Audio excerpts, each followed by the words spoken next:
table. So I want you to pull up a chair, loosen, be quite fun. Michael, let's begin where every recipe begins, with the first spoon. Is it the smoky char from the grill, the salt on your lips after a day at sea, or the coconut taste from a good old-fashioned sweetbread? Well, it's really a myriad of tastes and a kind of a marriage of those things that you just mentioned. You know, in Barbados, very much like the rest of the Caribbean, we all, you know, we have familiar tastes, but they all, the balance and ratio is slightly different. So they all have that salt, that sweetness, that pepperiness, but in different ratios. So all of what you described is what we taste here, you know. Excellent. This is a wonderful answer. Now, who carved your understanding of what food should be? In other words, you know, who were the people that actually handed you the ingredients to become a great chef? Well, this is not going to be cooking, and you found it interesting. You know, I really and truly, this was an escape for me. This was a way to channel energy when I was very young in secondary school.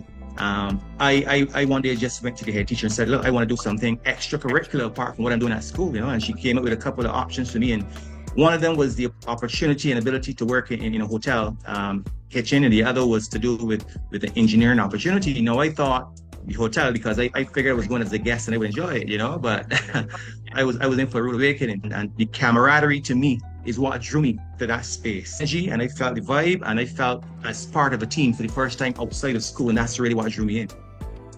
Wow, great answer. For someone who's never bitten into a fish cutter in Burgess store, how would you describe the DNA of Bajan cuisine? To do with finding creative ways to use things that other people might not necessarily want to use. Now, for example, breadfruit is something that it's a very glutinous fruit that grows on a tree. It doesn't look like a fruit. It doesn't initially taste like a fruit, but we had to find ways of making things work and taste to our likeness. But it may turn some people off initially, understanding that it's really the offal and trotters and the ears of so in other words, the secondary cuts that you would get, you know, when the prime cuts are gone. So it's really finding ways to make these things palatable and make them really presentable and nice tasting, to the extent that persons who might not necessarily want to try them after having tried them are pleasantly surprised, you know. Wow. Michael, what story do you want people to walk away with after tasting your food? Well, I want them to be pleasantly surprised. What I always try to do is to deliver beyond someone's expectation. I initially, I've developed the skill of letting people, I've been very unassuming. And the reason and the way I've been able to do that is because I've been exposed to some international things. So when you observe the cut from there, you know, there's always a wow and a surprise when something's executed well. Litchi, so if you want to repeat the answer there just now, because you just cut out. Sure. Well, like I said, what I like to do is deliver beyond the customer's expectation. Yes. You know, so when a customer comes to the restaurant, they're probably expecting, you know, some island style laid back type of cuisine that they want to try. And so therefore, when you deliver beyond that expectation, you have a customer for life, you know. Excellent. Do you see yourself more as a chef or as a cultural translator using flavors as your language? Really, you know, is executing his trade with food, but as you just described, you're doing a lot more than that. You're engaging people, you're bringing them together. When you break bread with people, you open doors, you know. So there's a lot more you're doing with food without even really knowing it. And you've been doing this for a long time. You stood in, you know, hush perfection of Sandalane kitchens, where, you know, precision is the rule, and, you know, plates live like jewels. What's one discipline, one truth from that world that you still carry every single day in your professional life? Well, as you just said, it's really about discipline. It's really about delivering the quality that not only the customer expects, but the quality that they didn't expect, you know. So, and the understanding as well that as much as food is important, and you are a craftsman or an artisan, there really is more aside from that. You are trying to deliver an experience that includes food, yes, but your service delivery is to do with being able to engage that customer, providing the environment which would make them return. Excellent, excellent. And guys, these answers are not rehearsed, guys. They're coming straight from his heart. Now, then comes Sure. an actual table without walls. What did you want to give Barbados that fine dining couldn't? Well, I wanted to give them a part of me, basically what I would produce, regardless of what type of food, whether it's bistro style, casual food, whether it's fine dining, I maybe do breakfast, lunch, and dinner, the various meal periods, whatever it is, I want it to be of a standard that is associated with my name. So that's what I wanted to deliver. And I think that we've been doing a good job of that. Yeah. Excellent. Since opening with the idea, what's one moment that made you lean back, and smile and think to yourself, yes, this is why I do it? Food specifically, but really it is about seeing young people who started with me when they just came out of school grow and develop and take initiative and now are able to confidently engage customers, execute dishes and recipes and techniques at a level that they probably would not have thought that they'd be able to do by this stage. So I'm happy to see that I am able to impart some knowledge, and at least build a team that can help me execute at a higher level, Skitsby Market feels like a manifesto disguised as a marketplace. Sustainability. Was this an idea that arrived like lightning, or a slow simmer over years of fun? Right. Well, firstly, Skitsby is still a work in progress. And it came after simmering thoughts, not like lightning, because the reality is, since my background is in culinary, I really wanted to do something strictly based on food and beverage. But after looking at the location and realizing that it has so many other facets and so many other opportunities, I decided that I would do a cross-sectoral sustainability project, which involved aquaculture in farming a native fish species, manufacturing, which is fabricating that said farming output for export and for local consumption. We want obviously to do ecotourism, which is based on having the youth come in and see how this works, how the ecosystem works, and building knowledge and that kind of thing. We wanted to have a food to table, farm to table experience, really. Since I'm farming fish and I'm a chef, it makes sense that these two things coincide together. And finally, seaweed, which is it's a bugbear for tourism, it's a bugbear for beach users, but that same bugbear, I guess, can be seen as an opportunity, because the reality is that there is a way to convert seaweed to usable byproducts, and so I'm tasked with trying to do that, so that I can then open up the other avenues on the location, because that is the most crucial aspect in terms of getting the other ones to work. There is biostimulants that can be had from the production of seaweed, and there are the other cosmetic byproducts that can be had, whether it is stepping stones, ceramic tiles, whatever it is that can be made from seaweed. There are things that can be made from that, but it really needs to be kind of a private sector-led initiative, supported by government, obviously, concessions and maybe some grant funding and what's not. But the reality is that really needs to be taken up. I can't take it up because my passion really and truly is food and beverage, and not that you can't serve two masters, but I would rather stick to what I know. Understood. So for the listener, Michael, who's never heard of marine farming, why should this matter to every Barbadian? Right. Well, it's important for a couple of reasons. One, we import almost, well, not all, but a lot of what we consume. We cannot produce what we need for our locals, far less the fact that we are tourism driven. Significant numbers, kilograms, tons of fish to supplement what we can produce. Right. On top of that, the species is being depleted. There's less and less and less and less of it every single time you go out, Okay. We had a hurricane recently, Beryl, which destroyed a lot of fishing vessels and stuff. And so we had a significant problem getting fish. Now, my idea would have alleviated a lot of that, because what I'm doing is what I'm trying to do is a near ocean farm, meaning that it's going to be initially on land. We're drawing from the sea, but it's going to be on land, and we're farming a native species that would have served to supplement what we would have lost when the hurricane came, So I think that it's important to be able to supply food for ourselves as much as possible, Have you, I haven't talked about the youth earlier. I want to kind of pivot back there. What surprised you the most, when you started to give them the opportunity to work with you? Well, when they first came in, like me, because I remember when hotel and I started to work, there were many things that were foreign to me. There were many things that persons gave me opportunities to learn and to understand day to day. So I always try to convey that, there's an opportunity here. I want to obviously coach them and bring them in and help them to understand that your confidence will build, but understand that it's a disciplined environment. Right. It's a disciplined environment, and so therefore, when you're in cooking, it's about delivering beyond the customer's expectations. Yes. You have competition next door to you; they're delivering as well. You have to take pride in what it is that you're doing. Every single time that you're cooking something, pay respect to it and try to deliver what the customer is expected.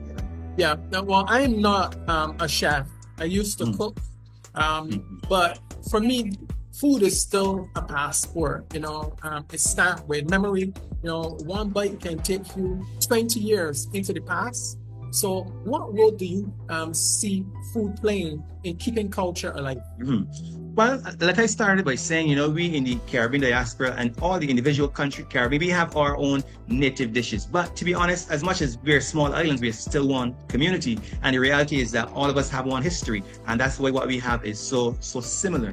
But at the same time, we are unique in our own ways. And so we have to pay respect to our culture and everything associated with the food that we eat day to day, So what I like to try to do is to massage that food onto palates of international people. You can't, so that they can try it and then start to appreciate it a bit more. And you try it until it evolves into something which then becomes mainstream, by virtue of it being out there.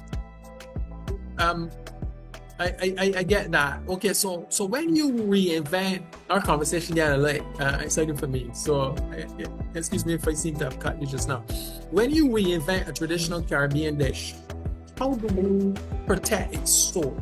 While letting it evolve to that international standard. By giving it the appropriate name, letting persons know where it came from. I may say we're doing Baxter's Road fried red snapper or something. They know it. Or I'm doing oyster and fish cakes. Or I'm doing some native thing to St. Andrew that we're doing, and we have it on the menu. So you pay respect to it from first of all, so people know. You keep that there, so people start to understand and associate that particular dish not only with Barbados but little parts of Barbados, so that happens, and you want to maintain the integrity of the look and the feel, but obviously presenting it in such a way that it is palatable to an established and discerning clientele. I want to ask about if you received any pushback when you got into being a chef and what that transition period was like for you, coming out of school and being given your first opportunity. How did it start? Did you go directly to culinary school or were you apprentice? Because I know some chefs get a different experience. Well, I mean, it was quite a pleasant experience for me, really, from the beginning. I started very, very young at secondary school, cooking professionally. By the time I was 17 years old, I had already had 2.5 years cooking experience in a professional kitchen. Right. So I joined Sandiland at 17 years old. And so when I joined Sandiland at 17 years old, I was given a kind of an entry-level position, which I accepted because at that age, they didn't really think that I knew a lot about cooking, but very quickly they started to see that I even at that very tender age, knew a lot more than they initially thought. And so that's where promotions started to come quickly, But it really truly is to do with how you apply yourself to get things happen, So I mean, I've studied in Barbados at our local hotel school. I've taken opportunities at the Culinary Institute of America, which is upstate New York, which is one of the preeminent culinary schools in the world. So, and I've traveled many places in the UK, Europe, Asia, the Caribbean, to make sure that I keep up to date and understand what's happening, because food evolves, techniques change, and obviously in order for you to deliver what a customer wants, you have to know what it is that happens in their market, Interesting. Yeah. Has anyone ever eaten your food and told you a story so personal, so unexpected, that it stayed with you for a very long time after, service? Well, no, I mean, there's certain people up to Friday night, actually. I had a dinner because in the restaurant, I sometimes do something which is far off the beaten track. I do a chef's table, and something completely off the menu, and I just do a set menu, and these special guests, they had this menu on Friday night, and I didn't know who they were. They just booked the table, Right. a friend booked the table, and they ended up being persons in the industry, hotel managers and that Right. kind of thing. And they were so pleasantly surprised and shocked to some extent too. They said, Barbados has some talent that they actually don't realize that they have, because they didn't expect this level. Didn't expect this level of cuisine and service that particular night. And so that happened, and that resonated with me. And I take that as an example and a reason to obviously make sure that I deliver beyond what someone expects every given chance. You started to lean into trends, and as the Caribbean, and its flavors reach further and further, into world kitchens. What do you hope they would say about who we are? But we are a vibrant society, that our food is flavorful, that we have our own identity. Not that we are, every single time we have a menu, we want to use only international stuff. We will do that because we know persons want to feel at home when they come to a foreign place, but at the same time, we want to get our craft over as well. So that's really what we're looking for, to push our brand, so to speak. And you've walked a path that didn't exist before you, and others will follow it. So when young chefs ask, about a golden piece of advice to not only be professional, but to be accepted, what about young people who never had culinary experience, entering the industry, never studied culinary, different background? What would you say to those young people? Well, I would say that what you get out of culinary arts is very much like what you get out of anything else that you have to put in, right? So when it comes to culinary, I mean, you can decide that I just want to be a laborer, which is you're exchanging time for money and doing nothing else beyond that. Right. Or you can decide I want to be a craftsman, which means that you're going to think and put some brains into it. You're going to think about what you're doing. How do I deliver? How do I do what I'm doing better than I did it yesterday? How can I improve my product? To the extent that you may even do it so well that it then becomes viable and commercial, right? As a craftsman. And the other step you can take is to decide that I want to be an artist. Yes. Because we call it culinary arts, but really it's a craft because it's something that you do with your hands. Okay. But you can be artistic. You can be artistic and convey that through craftsmanship. So when you are an artist, though, you look at simplicity. You work with nature. You look to get every single thing out of whatever ingredients that you're using. How do I best get the flavor out of this particular ingredient? You're not worried about the commercial aspect of what you're doing. You are just trying to execute a product at the best possible level that you can. But like I said, those three things come with varying levels of sacrifice. And obviously as an artist, it is the greatest level of sacrifice that you're going to make, because if you're in the kitchen working, to be good, you got to be honing your skills. You're going to lose stuff. You're not in the front of house dealing with customers, and you are going to lose. To gain something, you have to lose something. So if you're a young person and you want to learn, you have to give up time to learn. You can't be out socializing. You have to give up this and give up that to achieve something. So be prepared and understand where it is you want to go, and understand that the sacrifice to get there, it is something that will be immense. I would like to, when the chapter on Michael Hinds is written, what do you want your legacy, to smell like, to taste, and to feel like? Well, I can say now that I come from an era where when I first came into the hospitality, every single restaurant, every single good restaurant, every single good hotel in Barbados was run by an expatriate chef. Yes. Whether they're from the UK, the US, where it doesn't matter, they were run by an expatriate chefs. Right. I belong to an era where for the first time we decided that would change. Not that we had an issue with that, but there was an opportunity for us to show what we can do as well. By making sure that we get all the training that's necessary, all the exposure that's necessary. And for the first time, I can look back at certain people who would have been in my era who came on and took over, not only now running their own businesses, but running hotels, running restaurants, and taking on roles that before would not have happened. So I think I belong to an era that kind of initiated that. And I think that persons who know me in the industry could recognize that and see a contribution that leads to continuous improvement, Yeah, that is so powerful what you just said, because one of the things that you described is social acceptance within a transitioning world, because we live in a space where we live in a local space, but we're globalized because of globalization. And because of this, Chef Michael, one of the things that I think a lot about is how culture, food, language, and people can coexist. Because at the end of the day, I tell people, doesn't matter where you are, what level you're at, we're all people.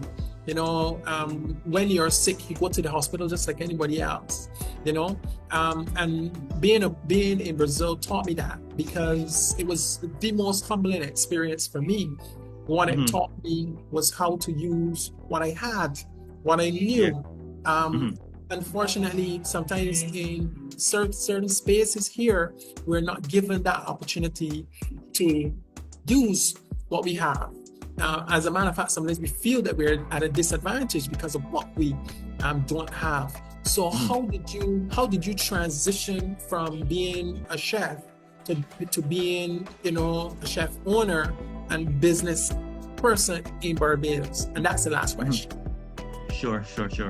Well, as a chef, you're focused on one thing: perfecting the art, cooking. You want to please customers. For example, there for 15 years, and still I was only at the age of 35 years old. And so I made a decision then that I was young enough, I had enough experience to start something on my own. And if it did not go well, I could turn it around. They still had time to turn it around. So it was a crucial time that I did that. But very, very quickly, from a chef becoming a business owner, you start to understand that the reality is that food is only a small component of what it is that a customer comes to your doors for, and my mindset as a chef was do the best quality food you can, and people will come. To a certain extent, that's correct. Right. But people don't just want food. And you only want food if you're hungry, but people come for an experience. They come for a dining experience, which has more components than just food. And so therefore, you quickly realize that you need a full team. Service, you need people at front that see your vision, that understands why the customers come through the door. So as a business owner, very quickly, not that cooking takes a back seat, but there are two front burners on which cooking is one, and then service is on the other. And they kind of have to go kind of hand in hand for your product to really work. And then as a business owner as well, you're fighting against other elements. I mean, certain things in the economy you can't control. There are things that happen that you have to respond to that really and truly, nothing prepares you for. And to begin with, hospitality and restaurants, people already know is one of the most difficult and risky things that you can do. Of course. And so I believe that the chefs that really make it out are the ones who realize after that it come too far to turn back. It's and then you fight on, so but if you knew